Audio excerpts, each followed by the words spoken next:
So this morning, before I sing a special, I have a couple somewhat kind of goofy photos and different things to show you guys. But I just want to say this past week has been such a blessing to see us as a team, as a church, coming together and working with Cross Family Church and stepping up to the plate. That's really kind of what it felt like. We were just stepping up to the plate, because I don't know if you've ever done this before, but knocking on a stranger's door and talking to them is not easy. It's kind of scary, especially when you're going to their door and what you're going to tell them is the gospel, and it's something that has a lot of weight to it, right? Because the gospel is important and we don't want to mess that up. So we go to these doors, and what we had to start to realize was, and Doug, actually, I'll point him out. He was so gracious to be kind of right behind me, and so Rick as well, just right behind me, kind of pushing me up. And what really ended up happening was we started to realize that when it comes to sharing the gospel, all we're called to do is spread the seed. All we're called to do is spread it.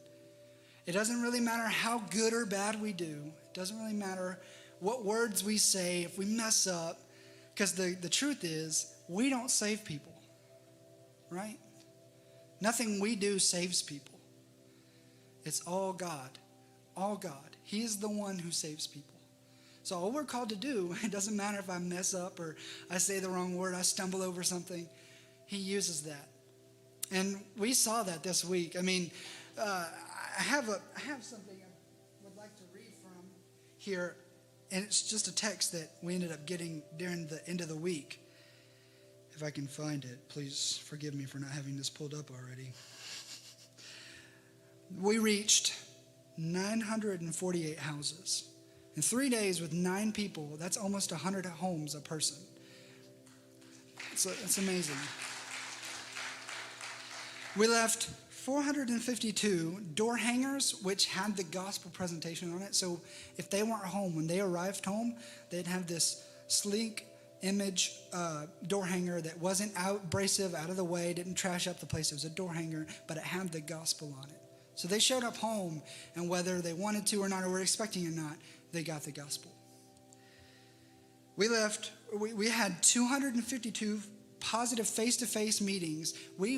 Our goal was, even if they're not interested, we walk away with a positive experience, showing the love of Christ. And we had 252 face-to-face interactions with people at their door. We left 81 gospel tracts to people who may have been too busy, but were like, yeah, sure, we'll take whatever information you have. A lot of those people were the people who were receiving information on the church and were maybe going to go and visit and were showing interest in the church. But 81 gospel tracts they read, they had these in their hand. 50 gospel presentations, and I really want to stop here for a second. 50 gospel presentations from everyone. Everyone did this. And it turns out it wasn't as scary as we thought it was going to be. I'm very happy to say that we had 3 students go, Dylan Yancey, Fisher Huff, and Andrew Garcia, and they all showed, they're teens. This is something that's hard for people to do. I'm imagining that you would probably feel a little uncomfortable at first too. And these teenagers came and they rocked it. They completely answered their goal. They shared the gospel with people at their front door. And they were a team. They did this together. And it was just so amazing to see that happen. I'm very proud of them. And last but not least, and this is what we do it for. 2 people, just 2, but that's all that it mattered. If it would have been 1, it would have been enough. It would have been more than enough. 2 people came to faith right there on their front porch with us sharing the gospel with them. It's amazing.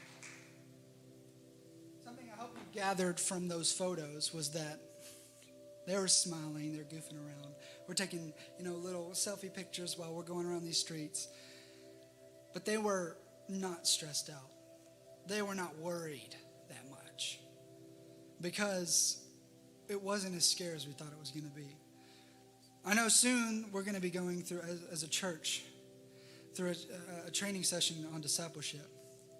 And we're going to be challenging our church, our members, to go out and do the same thing in our community.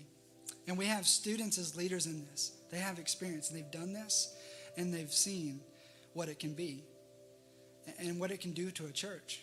This is how Cross Family has their church. This is how they got started. They came to this community, they planted. They still hold their church services in a school gym, as you saw in the photos. They tear down and put up every week. But they just go and tell people about the gospel, and it's surprising to know how many people probably had never even heard of it, or maybe never even been given the gospel presentation in such a way that showed the truth of it. They've been told this, they've been told that, but they don't really gauge their interest. But when we go and we meet them where they are, at their door, and we show them love and we share the gospel, we started to see people kind of respond. Maybe not everybody responded in faith, but everybody was kind of, oh, okay. We had a lot of people that were like, I would say, we're trying to invite you to this church. We're coming to share the gospel.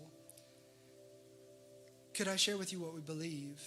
You can gauge your interest in the church. And when we got through the presentation, they were inquisitive.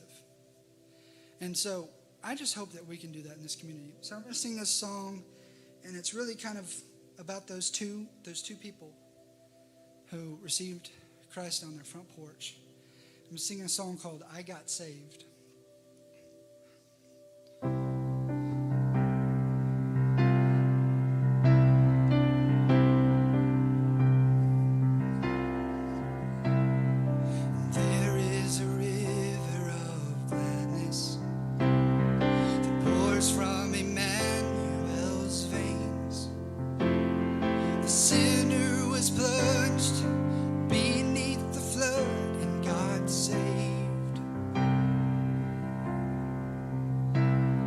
Since then I've walked in forgiveness, and all of my guilt was erased. The chains of the past, they are broken at last. I got saved. Oh, I got saved. I'm undone by the mercy of Jesus. I'm undone by the goodness of the Lord. Restored and made right. He got a hold of my life. I've got Jesus. How could I want more? And I've received nothing but goodness. I've tested and tasted your grace. And I was so lost till I fell at the cross, and God saved. Oh, I got saved. I'm undone by the mercy of Jesus. I'm undone by the goodness of the Lord. I'm restored and made right. He got a hold of my life. I've got Jesus. How could I want more? The love of God gave me His pardon. The love of God won't let me stay the same. The love of God calls me up higher. His will is stronger. That's why I got saved. I'm undone by the mercy of Jesus. I'm undone by the goodness of the Lord. I'm restored and made right. He got a hold of my life. I've got Jesus. How could I want more? I'm undone by the mercy of Jesus. I'm undone by the goodness of the Lord. I'm restored and made right. He got a hold of my life. I've got Jesus. How could I want more? I'm restored and made right. He got a hold of my life. I've got Jesus. How could I want more? I've got Jesus.